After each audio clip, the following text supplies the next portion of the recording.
Now, our next guest joining us today is Alex Snyder, portfolio manager at CenterSquare Capital Management. Alex, we've heard from the team at CenterSquare before when Uma joined us on the program. And back then, we were talking about the 30-year mortgage fixed rate breaking over 4%. And that was just 2 to 3 months ago. And here we are today with it over 5%. So just out of curiosity, how is the team at CenterSquare viewing this development in the markets in regards to investing in real estate at this time? Hi, Daniel. Thanks for having me on. Good to see you today. Happy Earth Day, by the way. As far as how the mortgage rates are affecting the market, it certainly has an impact. What you're seeing in real estate is that the affordability of homes, which has already been stretched over the last couple of years with all the home price appreciation that we've seen, has really gotten out of reach for a lot of people. And you're starting to see that in the data. The mortgage applications are falling 5+%. New home sales are falling, almost 3% just in this month. And so it's really starting to have an impact on the way that people view their ability to afford, kind of the typical American dream. And then the best way that, we have found here at CenterSquare to kind of invest in this trend on the other side, stepping around it, is to invest in rental residential, because that kind of drafts off that the increased price that people have to pay in order to afford a home. And so, we're buying single family rentals, manufactured housing, senior housing, things like that. Yeah, I'm glad you brought up the single family home rentals, because that's also what we talked to him about. So I'm just kind of curious, but from an investing standpoint, what should investors be focused on in regards to the single family home space? I think they should be focused, if you're looking at the mortgage rate, on the second derivative of how that's moving, right? So the 10-year, the 30-year, which is the government treasuries, have really just spiked. If you're looking at a chart, it's gone basically parabolic here over the last several weeks, month. And that leveling off is going to be a really important indicator for the market. And if you look at the next Fed meeting, the market is fully expecting a 50 basis point rate hike. And you have some people even out there saying that it could be 75 basis points. And so what we're hoping here for the sake of the market and a lot of real estate is that the rate rises will start to kind of peter out, because they've been baked properly into the expectations for what the Federal Reserve is going to do for the year and for what inflation is going to do for the year. And how does that impact the ESG side of investing within single family home real estate? If we're seeing demand crush, is that beneficial for people like yourself? It's a bit of a tricky one here, because what happens is rental rates draft off the cost of single family home ownership. And as rates have risen, it's increased the cost of buying a single family home, making rental rates for similar homes more expensive as well. And so it's really rippling throughout the entire residential spectrum. And to benefit from that kind of rate rise is to be a landlord, basically, right now. Everyone that already owns a home, that already has fixed rate locked in, is really benefiting as well. That has become a massive asset for people, to the point where it's probably going to really cripple a lot of people's ability to move going forward. If you have, a mortgage rate that you got at 2.5% for 30 years, and if you move, you're going to have to get a new one that's over 5%, you're going to think twice before you end up moving. And so it's going to continue to just hurt the supply of the market going forward. And so what we need more homes built. And I think, politically, one of the social things that we can focus on is, getting more housing for people. That is the single best way to make it less expensive, is to allow people to build. So we need different zoning. We need probably better immigration policies. And we just need to get, more homes in the air, out of the ground for people to live in. Yeah, and as we move into these new developments, I just want to tailor this back to ESG again, because we're seeing, the new certifications like LEED, right? Like I remember being out in Los Angeles, seeing that on the building when I worked at Disney. It was LEED certified, and we're seeing all these certifications. But in regards to residential, with these new developments, what is the biggest way you are seeing within investments that these builders are going, oh, we are going to make this to ESG standards? Yeah, so residential and single family homes, especially in a place like California, you're seeing a lot of solar panels on the roofs. and that is reducing energy usage. You're seeing low flow faucets.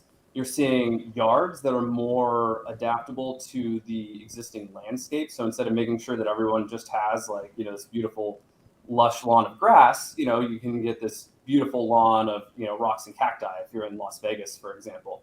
So it reduces your overall water needs. You're seeing windows put in that have really high energy ratings so that they keep, your heating or your cooling inside the house.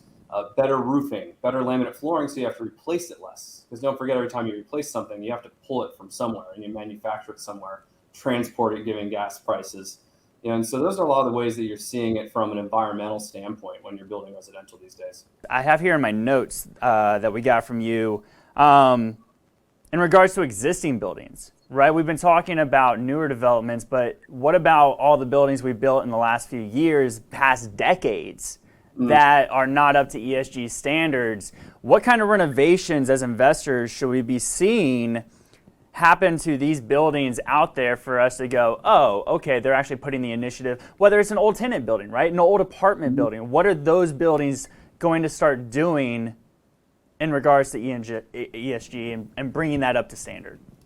Yeah, absolutely. And that's a great question. And look, real estate is a little trickier, because at some level you have a skeleton that you can't mess with.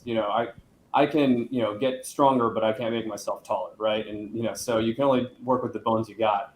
And in real estate, the way that you can do that, say in a residential building, is you can replace the HVAC systems, right? And that's good for the social and wellness of the buildings. It's better air quality for the tenants.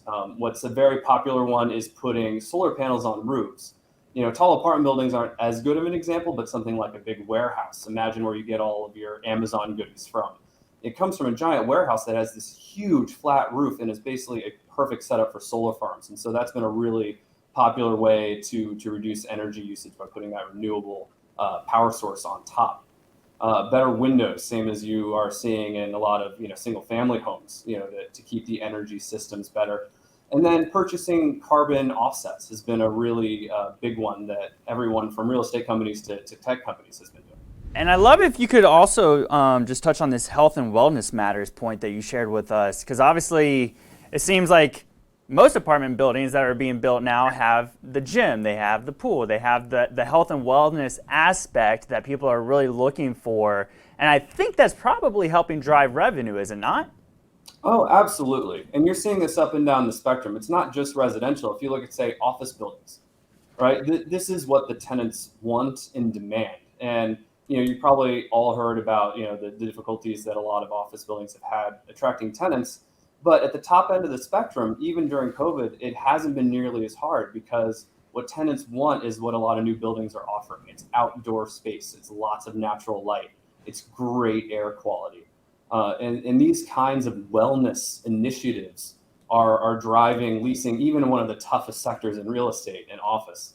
And much less in something like residential, where people live and really want to be able to spend their time at the place where they live, going to a gym, being outside, swimming in a pool, having a dog park, things like that. It's really, really driving tenants to landlords' buildings. I want to wrap up with you real quick, though, because you did send over this example of a REIT that really just caught my eye.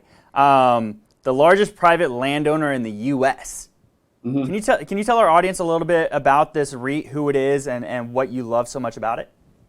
Yeah, so when most people think of real estate, I think they justifiably think of a skyscraper or something like that, right? Tall office building, tall apartment building. But there's a REIT called Weyerhaeuser that owns forest land. And I just sat down with their CEO a couple months ago. One of the benefits I get being a portfolio manager at CenterSquare, I get to meet a lot of really, really smart and interesting people. And he was telling me how their carbon offset credits, which is metric tons of carbon per credit, is kind of in the mid-teens right now. But for forest owners, if that gets into the mid-20s, they don't have any incentive to cut down their trees. And so when it's called silviculture, when they plant trees, they plant them in order to harvest them.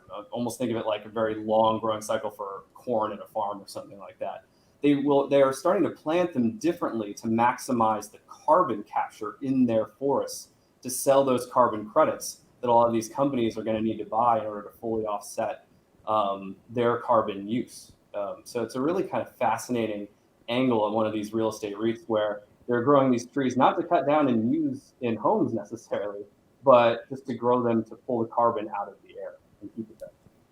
Yeah, that's amazing. I mean, I'm definitely a fan for that myself. I think everybody has to remember we can't just tear down trees without putting them back. Alex, let's go ahead and leave it there. Thank you so much for taking the time, helping us understand a little bit more about ESG and real estate investing, and be better equipped as investors to invest in real estate going forward. You be well and be well and have a great weekend, okay? You too.